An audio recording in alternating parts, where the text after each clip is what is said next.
because I'm recording. Yeah. So, white privilege in America. That's a very hot topic issue, but fuck it.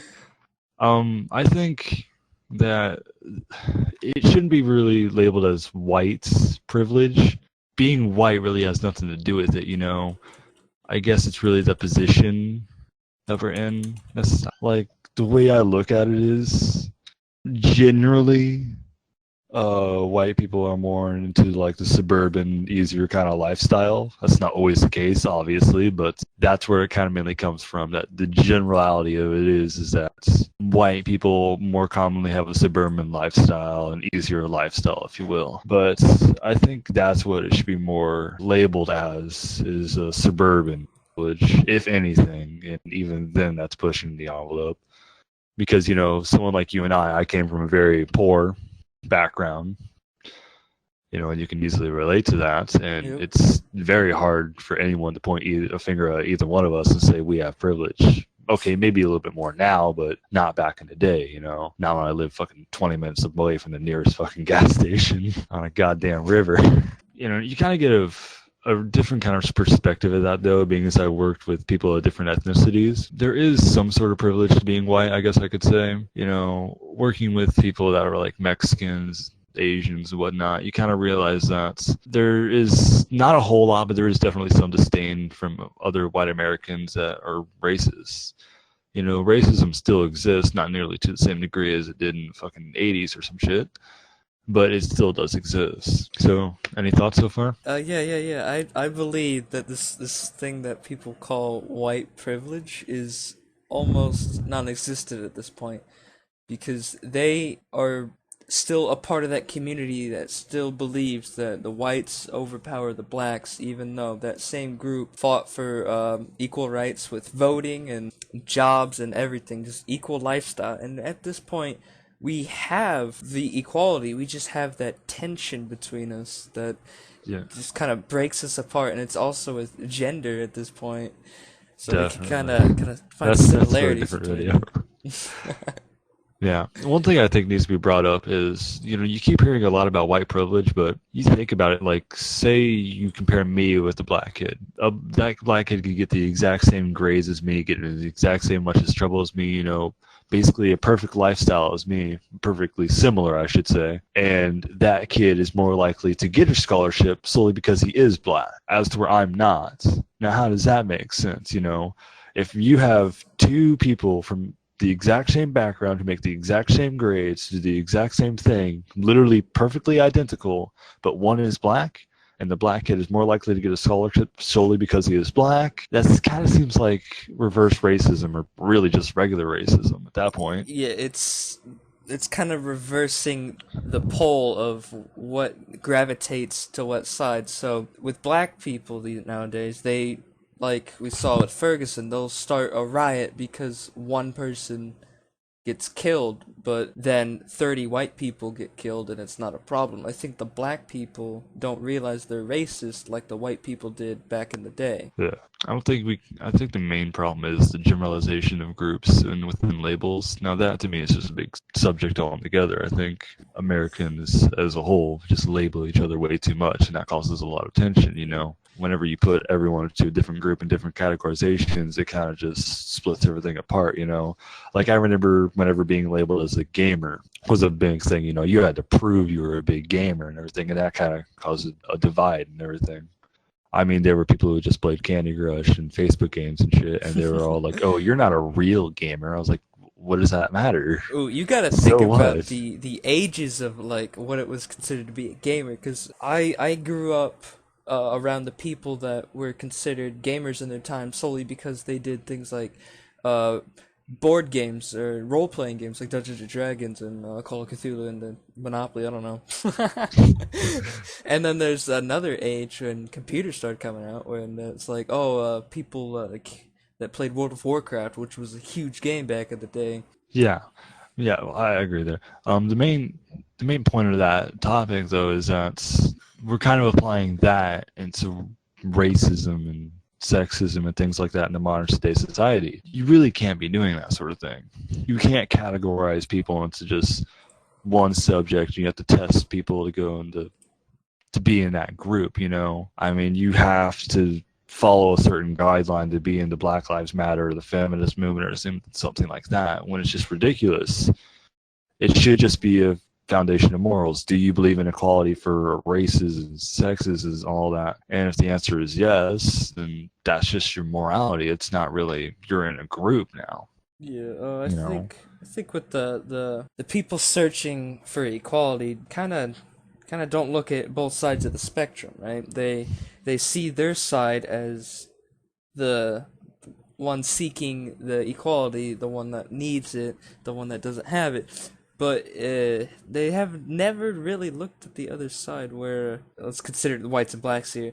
Every black person that dies, they make a big fuss about, but then they could care less when a white person dies. Now, see, you're kind of falling victim to the problem I'm trying to get at here, though. You're saying whenever a black person dies, they, you know, now I'm just not trying to nitpick at words here and shit, but that is sort of the problem there, where you're saying they, you're generalizing people. We all are people in general. It's just a different shade of melanin. Yeah.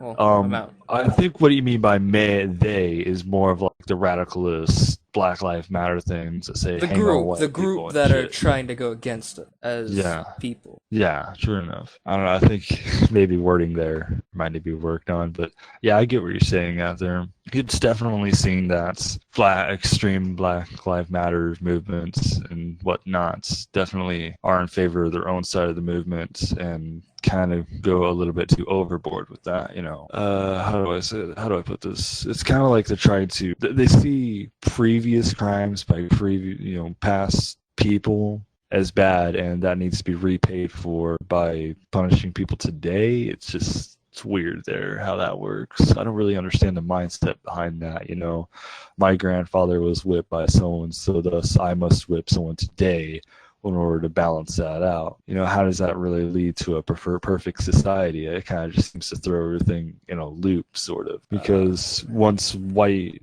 assuming that Black Lives Matter or a movement like that gets their way, you know, and white people are kind of pushed down and made into a lesser group, I guess. Then that causes an uprising for white people to go above blacks, and it's just a continuous stream there, and that's just a major problem. You know, the real solution to all of this is basically tensions need to be relieved. Just too much going on, too much labeling, too much grouping together and everything. A real solution, I guess. I mean, that's really the only way a real solution can come to is that society as a whole realizes that creating all these tensions and everything just it's not a solution. Well, what I think about these groups, right? They have, of course, every group has the radical side and the passive side, which sits back and believes in it, but kind of doesn't overplay it like the radical side. Like with the whites, we have the people that still believe in like slavery, but then we have the people who believe in equality and see the great side of things. And then for the black side, we have the side that still thinks that they don't have equal rights because of that one radical side that of the white group just has the most political outburst and public outburst, and then each side has its own group that hates each other, which causes all that tension. So you can't really fix it because people have their dead set ideas, but then again you can fix it because it's pretty much half and half with groups, with the good side and the over dramatic side. Think about it though. This is a little bit off topic, but that seems to be a problem with most issues today. You know, you bring up Black Lives Matters. That's the problem. Is that radicals are kind of taking over feminism? That's the problem. Muslims. That's the problem. Even in the whole Trump sort of ordeal, there, you kind of see that the problem there is that. Oh, excuse me. Radicals on both sides are taking over. You have major liberals that are just screaming for the decapitation of Trump and whatnots, and then you have the Trump lords and everything that are just go Trump, he needs to be president forever sort of Build a deal. wall. Yeah, that sort of deal. But I mean, it's kind of odd how that is continuously becoming the problem here. Radicals are taking over on all sides of groups there, you know, and you kind of got to wonder what's kind of happening there to take over that. I mean, in places where there actually is oppression of race and sex and everything, like in the Middle East, you don't see this. And, isn't that kind of confusing? I mean, if you think about it, even if there is oppression of race in America, it is very, very minimal. It's still there, and if it's still a problem to be taken care of, but it is nothing compared to places like in Africa where slavery is still a big thing, or Middle East and Mhm. whatnot. It's in those areas where radicals have fully taken over and are there is no major outcry. I mean, there is, but it's not nearly to the same extent that is here. We have to think about with the problems around the world. It's all individual topics, right? So, if you want to talk about feminism, if you want to talk about equal rights of women, which is what that was originally caused for, that was their Yeah. original cause. It's all about the situation of location and culture. Most cultures respect their women, but some of them put them lower because of the past. And because of the American women's rights groups that decided to be so opposing and so energetic that they eventually had change because people either got tired of it or they agreed with it or any of that. But then there's things like the Middle East. People of different religions are considered bad. They're like, so there was the group of Christians that were literally murdered because they believed in something else. And some people in America looked at that and saw that, but others were too busy with the radical, crazy people who were thinking, "Oh, we don't have rights. Oh, well, you can vote like us. You can get jobs like us. You can do whatever like us." And they don't see the things that are actually wrong. Yeah. Well, I mean, still though, I know I'm still going off topic here and everything, but I just you gotta ask how have we adopted culture to where everything is sort of oppression here, where we have so many major groups with the same problem. I mean, we just brought up feminism. If you compare feminism and Black Lives Matters and all that, they're literally almost identical in problem, stating that there is oppression where there is very little. Like I said, if there is a problem, it needs to be taken care of, obviously, here. But for the most part, there really isn't. It's just a bunch of stating of oppression here, from what I've seen. Now, like I said, I could be wrong. Maybe I don't see the whole picture entirely. But from what I see, there isn't as much oppression as people are saying. And there's that continual stigma of, oh, I'm oppressed, oh, I'm oppressed, oh, I'm oppressed, over and over and over again, with multiple topics and multiple problems and multiple groups. I mean, how has America kind of fallen into that? Personally, I kind of fall into the whole media thing, because it seems to be that wherever any group is with that same problem, there's a media pushing that. Like with feminism, there's BuzzFeed and MTV. With the whole Trump thing, there's CNN and all those news companies, whatnot. Black Lives Matter, I don't really. Is there a media that backs Black Lives Matter? Uh, Black Lives it, Matter themselves? yeah, they make a lot of news stories because of their crazy rallies where sometimes it gets violent, sometimes it doesn't. Then again, Black Lives Matter has been kind of a dead topic for a while, now that I Yeah, think about it. But still, do you kind of see the correlation I'm trying to get at here, where it's the same cookie cutter problem? 100% clear, yes. It's the exact same problem over and over and over again with different groups, and they all kind of have media backing here. And it's just kind Yeah. of, I'm just like, what's going on here with that? I don't know. It's just America's not just America, the world has its broken aspects of it and it's not fixable at this point just because people have their own ways of doing things, and when someone else doesn't do it the same way they do it, they get all angry, and life will never be a perfect utopian society because everyone likes the way they want things done, you know? Sure enough. I mean, I understand what you're trying to get at here, but I don't know. I mean, I'm not trying to make a perfect utopia. I'm just trying to figure out why the hell we adopted this sort of way of thinking. It's very it's a complex subject. How have we become such a cookie cutter kind of nation there? Haven't we always been? Not necessarily, you know. I think up to the Industrial Revolution, really, there was a lot of new inventions and everything. There were new cultures being created, you know.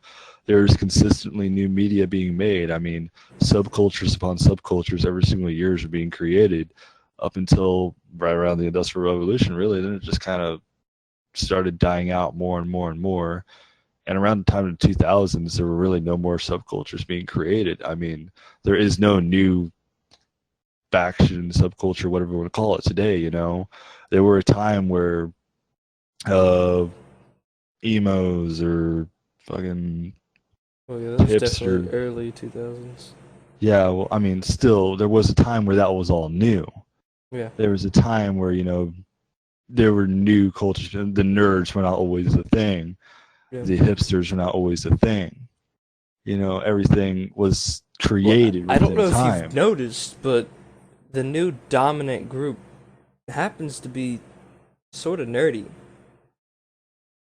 Because even Well, if like you look at like schools and stuff, jocks used to be that dominant group. Like, oh, jocks are the coolest, they were the best. But now it's kind of shifting because technology is shifting, right? And we're getting new discoveries for technology. It just everything is shifting. that's okay. That's a different subject. That's not what I'm getting at. What I'm trying to get at here is that there is no new media being created. Uh, Everything's kind of becoming cookie cutter and same over and over and over, and that's maybe why we're having the same problems over and over and over because there's nothing new, there's nothing original being created. You know, whenever the internet was just being pioneered, there was a massive explosion of exploration and things to do with it. But now it's kind of hitting that limit, and we kind of need something new to pioneer here. It's just kind of human nature. You get what I'm saying? At yeah, yeah. that's what you're going on here, man. That's a total different subject here. Honestly, we're like completely off track of what we were originally going to talk about. Yeah, yeah, white privilege. Yeah, we went from white privilege to how the fuck is America so cookie cutter? Yeah. Yeah, I can see how it's cookie cutter. Yeah, I see a lot of copy paste stuff everywhere. Just it's terrible. I don't know. I think end of the day, white privilege is just kind of a way for the media to point a finger at something, get something stirred up, and Yeah. maybe just make a buck off of what Oh yeah. happens. There's a lot of instigating that happens in media. That's pretty much what media is at this point, and it's pretty bad. You can think of like YouTube like that, right? Uh, Yeah, like the pioneer days of YouTube, right? They would do the content because for the hell of it, right? And yeah, now it's just how can I make money off this? true enough, man. I don't know. This is like 20 minutes long. Any final words? Not really, no. Oh, okay. White power.